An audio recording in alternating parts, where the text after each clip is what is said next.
नमस्कार दोस्तों, आज की कहानी है उद्धार। हिंदू समाज की वैवाहिक प्रथा इतनी दूषित, इतनी चिंताजनक, इतनी भयंकर हो गई है, कुछ समझ में नहीं आता उसका सुधार क्यों कर हो। बिरले ही ऐसे माता पिता होंगे जिनके 7 पुत्रों के बाद एक भी कन्या उत्पन्न हो जाए तो वह सहर्ष उसका स्वागत करे। कन्या का जन्म होते ही उसके विवाह की चिंता सिर पर सवार हो जाती है और आदमी उसी में डुबकियां खाने लगता है। अवस्था इतनी निराशमय और भयानक हो गई है कि ऐसे माता पिताओं की कमी नहीं है जो कन्या की मृत्यु पर हृदय से प्रसन्न होते हैं, मानो सिर से बाधा टली। इसका कारण केवल यही है कि दिन दूनी रात चौगनी, पावस काल के जल गुजरे की 1 या 2 हजारों तक नौबत पहुंच गई है। अभी बहुत दिन नहीं गुजरे की 1 या 2 हजार रुपए दहेज केवल बड़े घरों की बात थी। छोटी छोटी शादियां 500 से 1000 तक तय हो जाती थी। अब मामूली विवाह भी 3-4 हजार के नीचे तय नहीं होते। खर्च का तो यह हाल है और शिक्षित समाज की निर्धनता और दरिद्रता दिन बढ़ती जाती है। इसका अंत क्या होगा ईश्वर ही जाने।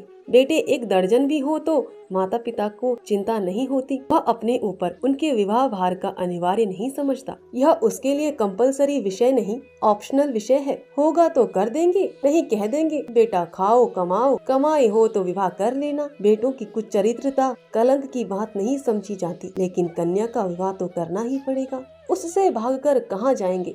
अगर विवाह में विलम्ब हुआ और कन्या के पांव कहीं ऊंचे नीचे पड़ गए तो फिर कुटुंब की नाक कट गई, वह पतित हो गया, टाट बाहर कर दिया गया। अगर वह इस दुर्घटना को सफलता के साथ गुप्त रख सका तब तो कोई बात नहीं, उसको कलंकित करने का किसी का साहस नहीं। लेकिन अभाग्यवश यदि वह इसे छिपा न सका, भांडा फोड़ गया तो फिर माता पिता के लिए, भाई बंधु के लिए संसार में मुंह दिखाने को नहीं रहता। कोई अपमान इससे दुस्सह, कोई विपत्ति इससे भीषण नहीं, किसी भी व्याधि की इससे भयंकर कल्पना नहीं की जा सकती। लुत्फ तो यह है कि जो लोग बेटियों के विवाह की कठिनाई को भोग चुके होते हैं वही अपने बेटों के विवाह के अवसर पर भूल जाते हैं। अवसर पर बिल्कुल भूल जाते हैं कि हमें कितनी ठोकरें खानी पड़ती हैं। जरा भी सहानुभूति नहीं प्रकट करते, बल्कि कन्या के विवाह में जो तावन उठाया था उसे चक्रवृद्धि ब्याज के साथ बेटे के विवाह में वसूल करने पर कटिबद्ध हो जाते हैं। कितने ही माता पिता इसी चिंता में ग्रहण कर लेता है। कोई बूढ़े के गले कन्या को मढ़कर अपना गला छुड़ाता है। पात्र कुपात्र के विचार करने का मौका कहाँ, ठेलम ठेल है। मुंशी गुलजारी लाल ऐसे ही हतभागे पिताओं में थे। यूं उनकी स्थिति बुरी न थी। 200-250 रुपए महीने वकालत से पीट लेते थे, पर खानदानी आदमी थे, उदार हृदय। बहुत किफायत करने पर भी माकुल बचत न हो सकती थी। संबंधियों का आदर सत्कार न करे तो नहीं बनता, मित्रों की खातिरदारी न करे तो नहीं बनता। फिर ईश्वर के दिए हुए 2 पुत्र थे, उनका पालन पोषण, शिक्षण का भार था। क्या करते। पहली कन्या का विवाह टेढ़ी खीर हो रहा था। यह आवश्यक था कि विवाह अच्छे घराने में हो, अन्यथा लोग हंसेंगे और अच्छे घराने के लिए कम से कम 5000 का तखमीना था। उधर पुत्री सयानी होती जाती थी। वह अनाज जो लड़के खाते थे वह भी खाती थी, लेकिन लड़कों को देखो तो जैसे सुखों का रोग लगा हो और लड़की शुक्ल पक्ष का चांद हो रही थी। बहुत दौड़ धूप करने पर बेचारे को एक लड़का मिला। बाप आबकारी के विभाग में 400 रुपए का नौकर था। लड़का सुशिक्षित, स्त्री से आकर बोले, लड़का तो मिला और घर बार एक भी काटने योग्य नहीं, पर कठिनाई यही है कि लड़का कहता है मैं अपना विवाह ना करूँगा। बाप ने समझाया, मैंने कितना समझाया, औरों ने समझाया, पर वह टस से मस नहीं होता। कहता है मैं कभी विवाह ना करूँगा। समझ में नहीं आता विवाह से क्यों इतनी घृणा करता है। कोई कारण नहीं बतलाता, बस यही कहता है मेरी इच्छा। माँ बाप का इकलौता लड़का है, उनकी परम इच्छा है कि इसका विवाह हो जाए, पर करें क्या। यूँ उन्होंने फलदान तो रख लिया है, पर मुझसे कह दिया है कि लड़का स्वभाव का हठीला है, अगर ना मानेगा तो फलदान आपको लौटा दिया जाएगा। स्त्री ने कहा, तुमने लड़के को एकांत में बुलवाकर पूछा नहीं। गुलजारी लाल बुलाया था, बैठा रोता रहा, फिर उठकर चला गया। तुमसे क्या कहूँ। उसके पैरों पर गिर पड़ा, लेकिन बिन कुछ कहे उठकर चला गया। स्त्री, देखो इस लड़की के पीछे क्या क्या झेलना पड़ता है। गुलजारी लाल, कुछ नहीं, आजकल के लौंडे सैलानी होते हैं। अंग्रेजी पुस्तकों में पढ़ते हैं कि विलायत में कितने ही लोग अविवाहित रहना ही पसंद करते हैं। बस यही सनक सवार हो जाती है कि निर्द्वंद रहने में ही जीवन की सुख और शांति है। जितनी मुसीबतें हैं वह सब विवाह ही में है। जब मैं भी कॉलेज में था तब सोचा करता था कि अकेला रहूंगा और मजे से सैर सपाटा करूंगा। है तो वास्तव में बात यही, विवाह ही तो सारी मुसीबतों की जड़ है। तुमने विवाह ना किया होता तो क्यों ये चिंताएं होती। मैं भी कुंवारी रहती तो चैन करती। इसके 1 महीने बाद मुंशी गुलजारी लाल के पास वर ने एक पत्र लिखा। पूज्य वर, सादर प्रणाम। मैं आज बहुत असमंजस में पढ़कर यह पत्र लिखने का साहस कर रहा हूँ। धृष्टता को क्षमा कीजिएगा। आपके जाने के बाद से मेरे पिताजी और माताजी दोनों मुझ पर विवाह करने के लिए नाना प्रकार से दबाव डाल रहे हैं। माताजी रोती है, पिताजी नाराज होते हैं।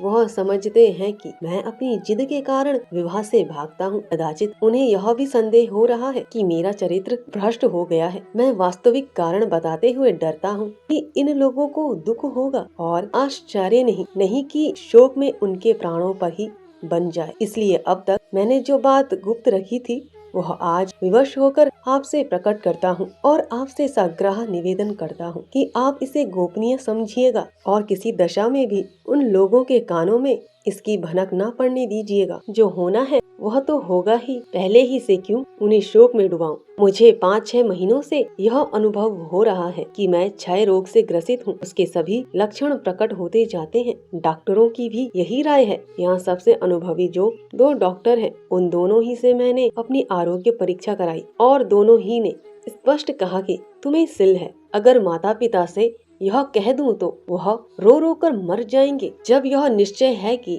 मैं संसार में थोड़े ही दिनों का मेहमान हूँ, तो मेरे लिए विवाह की कल्पना करना भी पाप है। संभव है कि मैं विशेष प्रयत्न करके 1-2 साल जीवित रहूं, पर वह दशा और भी भयंकर होगी, क्योंकि अगर कोई संतान हुई तो वह भी मेरे संस्कार से अकाल मृत्यु पाएगी और कदाचित स्त्री को भी इसी रोग राक्षस का भक्षय बनना पड़े। मेरे अविवाहित रहने से जो बीतेगी मुझ पर बीतेगी। विवाहित हो जाने से मेरे साथ और कई जीवों का नाश हो जाएगा। इसलिए आपसे मेरी प्रार्थना है कि मुझे इस बंधन में डालने के लिए आग्रह न कीजिए, अन्यथा आपको पछताना पड़ेगा। सेवक हजारी लाल। पत्र पढ़कर गुलजारी लाल ने स्त्री की ओर देखा और बोले, इस पत्र के विषय में तुम्हारा क्या विचार है?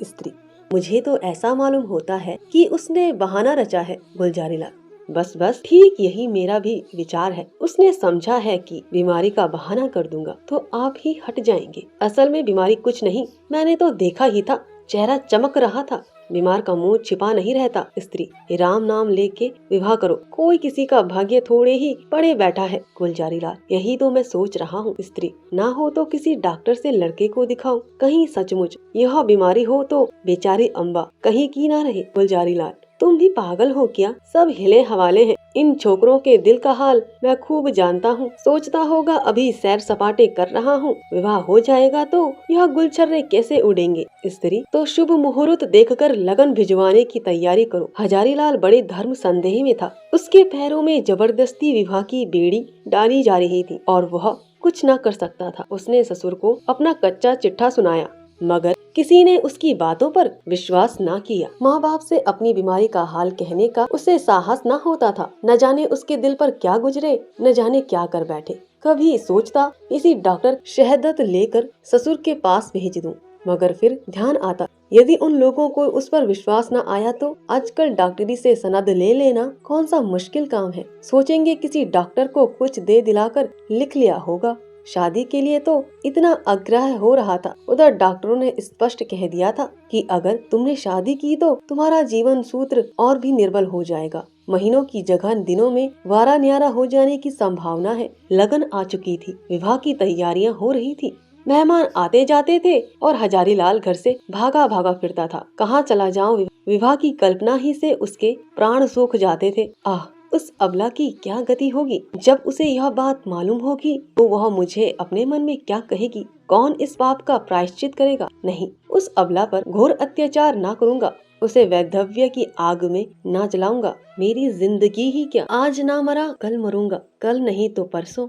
तो क्यों ना आज ही मर जाऊं। आज ही जीवन का और उसके साथ सारी चिंताओं को और उसके साथ सारी विपत्तियों का अंत कर दूं। पिताजी रोएंगे, अम्मा प्राण त्याग देगी, लेकिन एक बालिका का जीवन तो सफल हो जाएगा। मेरे बाद कोई अभागा अनाथ तो ना रोएगा। क्यों ना पिताजी से चलकर कह दूं, वह 1-2 दिन, अम्मा जी 2-1 रोज शोक से निराहार रह जाएगी, कोई चिंता नहीं। अगर माता पिता के इतने कष्ट से एक युवती की प्राण रक्षा हो जाए तो क्या छोटी बात है। यह सोचकर वह धीरे से उठा और आकर पिता के सामने खड़ा हो गया। रात के 10 बज गए थे। बाबू दरबारी लाल चरपाई पर लेटे हुए हुक्का पी रहे थे। आज उन्हें सारा दिन दौड़ते गुजरा था। शामियाना तय किया, बाजे वाले को बयाना दिया, आतिशबाजी, फुलवारी आदि का प्रबंध किया। घंटों ब्राह्मणों के साथ सिर मारते रहे। इस वक्त जरा कमर सीधी कर रहे थे कि सहसा हजारीलाल को सामने देखकर चौंक पड़े। सजल आंखें और कुंठित मुख देखा तो कुछ चिंतित होकर बोले, क्यों लालू, तबीयत तो अच्छी है ना?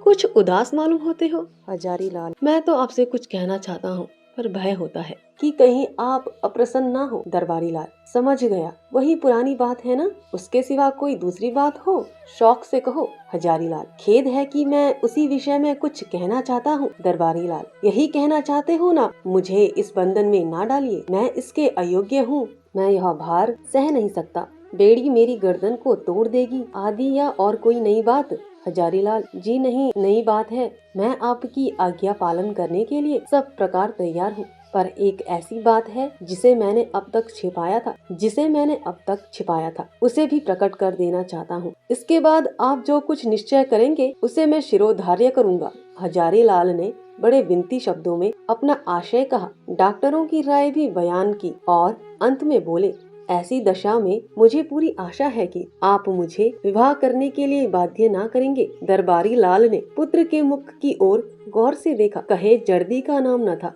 इस कथन पर विश्वास न आया, पर अपना अविश्वास छिपाने और अपना हार्दिक शोक प्रकट करने के लिए वह कई मिनट तक गहरी चिंता में मगन रहे। इसके बाद पीड़ित कंठ से बोले, बेटा, इस दिशा में तो विवाह करना और भी आवश्यक है। ईश्वर ना करे कि हम वह बुरा दिन देखने के लिए जीते रहे, पर विवाह हो जाने से तुम्हारी कोई निशानी तो रह जाएगी। ईश्वर ने कोई संतान दे दी तो वही हमारे बुढ़ापे की लाठी होगी। उसी का मुंह देख रेख कर दिल को समझाएंगे। जीवन का कुछ आधार तो रहेगा, फिर आगे क्या होगा यह कौन कह सकता है। डॉक्टर किसी की कर्म रेखा तो नहीं पढ़ते। ईश्वर की लीला अपरंपार है, डॉक्टर उसे नहीं समझ सकते। तुम निश्चिंत होकर बैठो, हम जो कुछ करते हैं करने दो, भगवान चाहेंगे तो सब कल्याण ही होगा। हजारीलाल ने इसका कोई उत्तर नहीं दिया। आंखें डबडबा आई, कंठावरोध के कारण मुंह तक न खोल सका। चुपके से आकर अपने कमरे में लेटा रहा। 3 दिन और गुजर गए, पर हजारीलाल कुछ निश्चय ना कर सका। विवाह की तैयारियों में रखे जा चुके थे। मंत्रेय की पूजा हो चुकी थी और द्वार पर बाजों का शोर मचा हुआ था। मोहल्ले के लड़के जमा होकर बाजा सुनते थे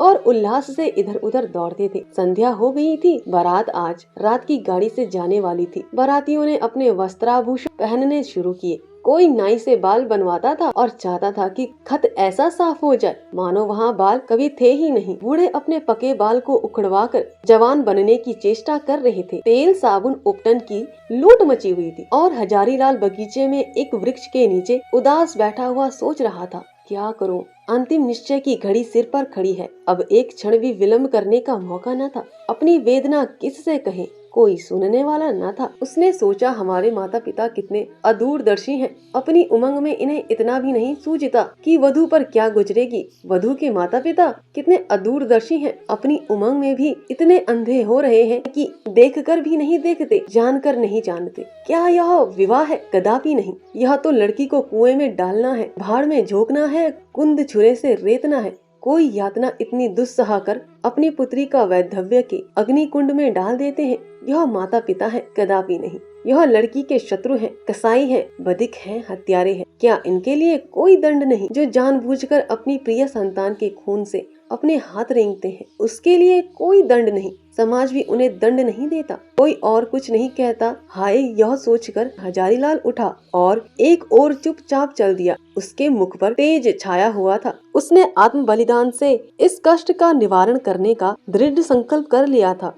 उसे मृत्यु का लेश मात्र भी भय न था। वह उस दशा को पहुंच गया था जब सारी आशाएं मृत्यु पर ही अवलंबित हो जाती हैं। उस दिन से फिर किसी ने हजारीलाल की सूरत नहीं देखी। मालूम नहीं जमीन खा गई या आसमान। नदियों में जाल डाले गए, कुओं में बांस पड़ गई, पुलिस में हुलिया गया, समाचार पत्रों में विज्ञप्ति निकाली गई, पर कहीं पता न चला। कई हफ्तों के बाद छावनी रेलवे से 1 मील पश्चिम की ओर सड़क पर कुछ हड्डियां मिली। लोगों को अनुमान हुआ कि हजारीलाल ने गाड़ी के नीचे दबकर जान दी, पर निश्चित रूप से कुछ न मालूम हुआ। भादों का महीना था और तीज का दिन था। घरों में सफाई हो रही थी। सौभाग्यवती रमणियां 16 श्रृंगार किए गंगा स्नान करने जा रही थी। अम्बा स्नान करके लौट आई थी और तुलसी के कच्चे चबूतरे के सामने खड़ी वंदना कर रही थी। पति गृह में उसे यह पहले ही तीज थी, बड़ी उमंगों से व्रत रखा था। सहसा उसके पति ने अंदर आकर उसे साहस नेत्रों से देखा और बोला, मुंशी दरबारी लाल तुम्हारे कौन होते हैं? यह उनके यहाँ से तुम्हारे लिए तीज पठौनी आई है, अभी डाकिया दे गया है। यह कहकर उसने एक पार्सल चरपाई पर रख दिया। दरबारी लाल का नाम सुनते ही अम्बा की आंखें सजल हो गई। वह लपकी हुई आई और पार्सल स्मृतियां जीवित हो गई। हृदय में हजारी लाल के प्रति श्रद्धा का एक उद्गार सा उठ पड़ा। आह, यह उसी देव आत्मा के आत्म बलिदान का पुनीत फल है कि मुझे यह दिन देखना नसीब हुआ। ईश्वर उन्हें सदगति दे। वह आदमी नहीं देवता थे जिसने अपने कल्याण के निमित्त अपने प्राण तक समर्पण कर दिए। पति ने पूछा, दरबारी लाल तुम्हारी चचा हैं? अम्बा, हाँ, इस पत्र में हजारी लाल का नाम लिखा है। यह कौन है? अम्बा, यह मुंशी दरबारी लाल के बेटे हैं। पति, तुम्हारे चचेरे भाई? अम्बा, नहीं, मेरे परम दयालु उदारक, जीवन दाता, मुझे अथाह जल में डूबने से बचाने वाले, मुझे सौभाग्य का वरदान देने वाले। पति ने इस भाव कहा मानो कोई भूली हुई बात याद आ गई हो। आह, मैं समझ गया, वास्तव में वह मनुष्य नहीं देवता थे। धन्यवाद दोस्तों, आशा है आपको यह कहानी पसंद आई हो।